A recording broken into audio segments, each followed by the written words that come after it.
Hi everyone. तो देखो इस वीडियो में हम लोग resistivity factors on which resistance of a conductor depend, मतलब कि किस चीज़ पे कंडक्टर का रेजिस्टेंस डिपेंड करता है, उसके हर एक पहलू को जानेंगे। मतलब क्यों होता है ना, कि हम लोग क्यों को जानेंगे, आखिर ऐसा होता है तो क्यों होता है, किन किन चीज़ों पे होता है, मतलब कि उसको एकदम फाड़ देखेंगे कि एकदम कॉन्सेप्ट क्लियर हो जाए। ठीक है, बेसिक तो हम लोग यही सीखेंगे। और हाँ, क्वालिटी अच्छा नहीं है वीडियो का, हम समझ सकते हैं, पर प्लीज़ ज़रा एडजस्ट कर लो, ठीक है ना। देखो अब सबसे पहले यहाँ पे रेजिस्टेंस एंड रेजिस्टिविटी है। देखो ओम्स लॉ में हम लोग देखे थे कि V is equal to I R होता है, तो प्रोपोर्शनैलिटी को, इस चीज़ को हटाने के लिए हम लोग R का यूज़ किए थे। आखिर ये R क्या है? R एक कांस्टेंट है जो ओम्स लॉ के थ्रू दिया गया था। तो ये जो R है, रेजिस्टेंस एक कांस्टेंट क्वांटिटी है। मतलब कि देखो हर एक इंडिविजुअल का एक सर्टन टाइप ऑफ नेचर होता है, चाहे वो तुम्हारा नॉन लिविंग थिंग्स हो चाहे लिविंग थिंग्स हो। जैसे कि हम लोग हैं तो हमारा कुछ नेचर होता है, चिड़चिड़ाने का, गुस्सा करने का, जिद करने का, रोने का, ये हमारा ह्यूमन साइकोलॉजी कहता है। तो उसी तरीके से हमारा जो एक कंडक्टर होता है ना, उसमें फ्री इलेक्ट्रॉन्स होता है, ड्यू टू विच हम करंट ट्रैवल करता है, करंट बनता है। ये तो समझ रहे हैं हम लोग, क्योंकि इलेक्ट्रॉन्स की वजह से ही करंट बनता है, तो पता है हम लोग को।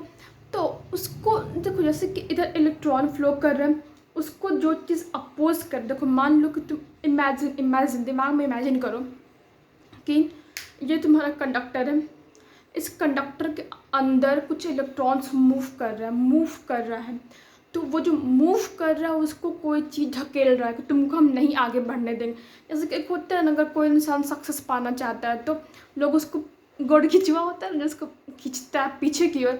सेम जब यहाँ पे इलेक्ट्रॉन्स मूव कर रहा है तो इसको कुछ प्रॉपर्टी अपोज करता है, कोई चीज़ उसको रोकता है। ये जो रोकने की जो चीज़ रोकता है, जो अपोज करता है फ्लो ऑफ इलेक्ट्रॉन को, जो चीज़ अपोज करता है वो चीज़ तुम्हारा रेजिस्टेंस हो गया। तो दिखते हैं हम लोग बोर्ड पे, रेजिस्टेंस के तो कांस्टेंट क्वांटिटी हो गया। And this is the property two, रुक जाओ, ये क्या लिखा है, क्या लिखा है,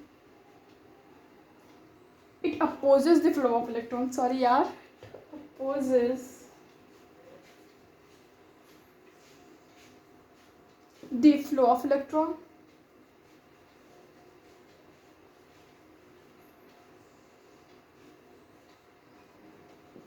ठीक है, तो ये इलेक्ट्रॉन के फ्लो को रोकता है, ठीक है ना।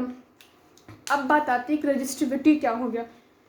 तो रजिस्टिविटी जो होता है वो क्या, मतलब कि प्रॉपर्टी, जैसे कि हमारी कुछ प्रॉपर्टी है, हम लोग को नेचर क्या, नेचर तो रेजिस्टेंस हो गया, लेकिन उसकी प्रॉपर्टी हो गई, जो लक्षण हो गया ना, उस लक्षण को हम लोग रजिस्टिविटी करते हैं। हमारा लक्षण है रोना, हमारा एकदम कंटिन्यू चलता है, रोना, हंसना, मुस्कुराना, ये हमारा नेचर है।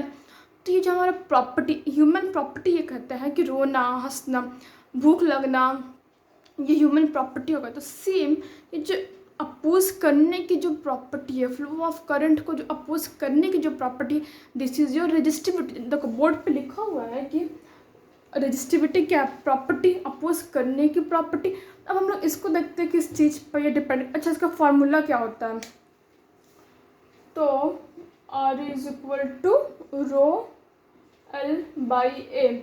तो ये तो फॉर्मूला रेजिस्टेंस का होता है रेजिस्टिविटी के टर्म पे, ठीक है। अब फैक्टर्स ऑन विच देखते हैं वो डिपेंड कैसे करता है।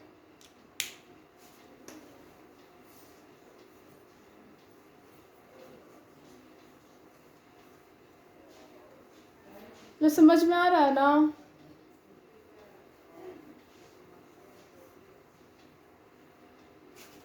देखो किस चीज़ पर डिपेंड करता है। First of all length. देखो अगर लेंथ पे कैसे डिपेंड करता है, कि लेंथ पे कैसे डिपेंड करेगा कि कंडक्टर कितना ज़्यादा रेजिस्टेंस करेगा, मतलब कितना ज़्यादा अपोज करेगा, कितना ज़्यादा कम अपोज करेगा। तो उसके लिए सबसे पहले हम लोग दो केस डिस्कस करते हैं, ठीक है। तो कदम जितना हमको आता है, जितना हमको समझे हैं, तुम लोग को हम पूरा का पूरा बतलाने की कोशिश करेंगे, प्लीज़ यार समझना, ठीक ना।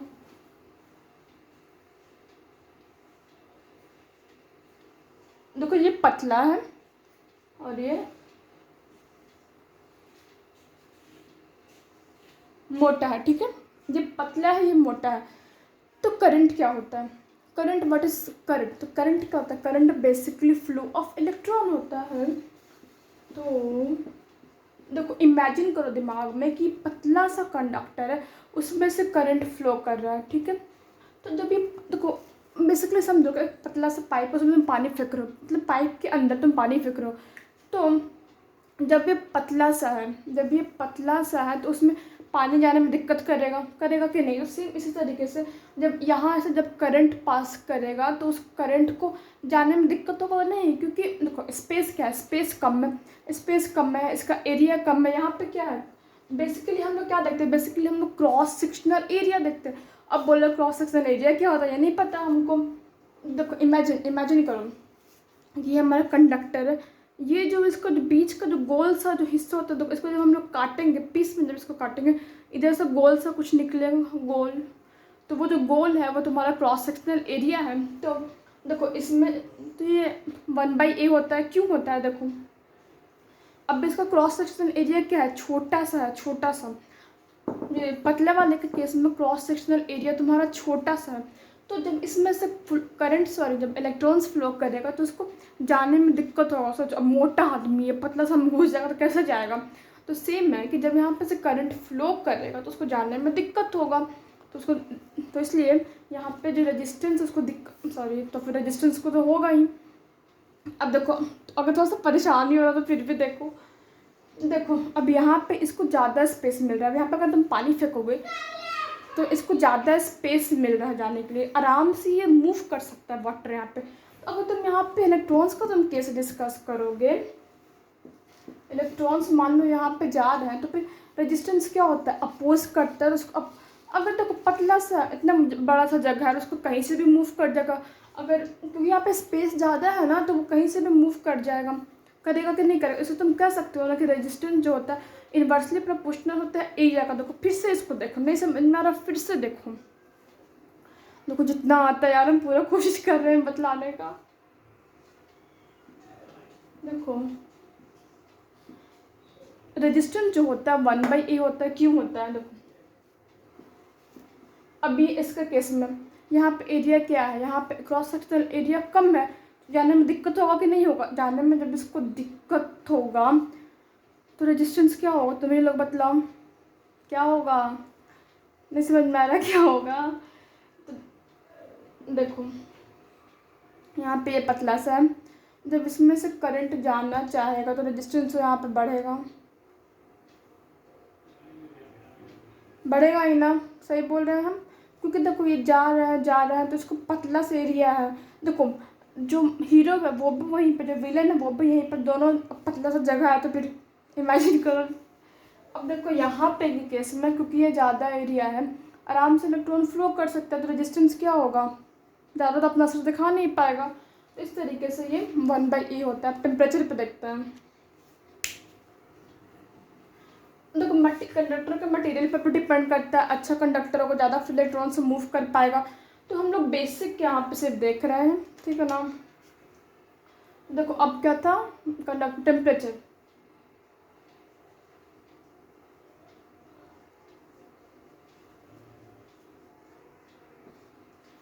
टेम्परेचर देखो तो टेम्परेचर पे कैसे डिपेंड करेगा। देखो ये कंडक्टर है तो मतलब करंट क्या होता है, फ्लो ऑफ इलेक्ट्रॉन। तो ओम्स लॉ का वीडियो में हम एक बात बोला था कि थर्मल एनर्जी मतलब कि आउटसाइड जो टेम्परेचर होता है उससे इलेक्ट्रॉन्स को एनर्जी नहीं टेम्परेचर मिलता है, उससे वो मूव करने लगता है। काइनेटिक एनर्जी जो होता है इंक्रीज कर जाता है, इलेक्ट्रॉन्स का काइनेटिक एनर्जी इंक्रीज कर जाता है। तो जो एटम में जो इलेक्ट्रॉन होता है वो बाहर निकलता है, फिर वहाँ पे जो फ्री इलेक्ट्रॉन्स है वो भी रहता है। देखो जब ताकत मिलेगा तो और ज़्यादा तेज़ी से मूव करता है। तो जितनी ज़्यादा तेज़ी से वो मूव करेगा उतनी ज़्यादा तेज़ी से मतलब उतना ज़्यादा इलेक्ट्रॉन डेवलप करता है, नहीं सॉरी इलेक्ट्रॉन मूव करेगा, समझ रहे हो। फिर से देखो देखो ये टेम्परेचर यहाँ पे हम लोग टेम्परेचर को देखो यहाँ पे हम लोग टेम्परेचर इंक्रीज कर रहे हैं, ठीक है। तो टेम्परेचर इंक्रीज करने से यहाँ पे का जो फ्री इलेक्ट्रॉन्स है वो तेज़ी से मूव करने लगेगा। तो थर्मल एनर्जी और से टेम्परेचर को हम थर्मल एनर्जी कहते हैं, वो यहाँ पे इंक्रीज़ हो जाएगा। तो फिर इलेक्ट्रॉन्स का मूवमेंट तेज हो जाता है। अच्छा देखो, काइनेटिक एनर्जी हम लोग किसको कहते हैं, मूवमेंट ऑफ, सॉरी, हम मूव, अरे क्या उसको बोलते हैं, क्या क्या, हाँ, मूवमेंट की वजह से जो एनर्जी होता है उसको हम लोग काइनेटिक एनर्जी कहते हैं, क्योंकि वो इंक्रीज़ करेगा, इलेक्ट्रॉन जितना ज़्यादा मूव करेगा उतना ज़्यादा करंट डेवलप होगा। इस तरीके से करंट पर डिपेंड करता है, सॉरी, टेम्परेचर पे, देखो मटेरियल पर डिपेंड करेगा ही करेगा, उसका थ्योरी उतना कुछ रहता नहीं है। और हो गया मटेरियल लेंथ, बस तीनों को हमको याद, तीनों को बतला रहे हैं, ठीक ना, समझ में आया ना, प्लीज़ यार बोलते ना, हाँ आया समझ में हमको, ठीक ना।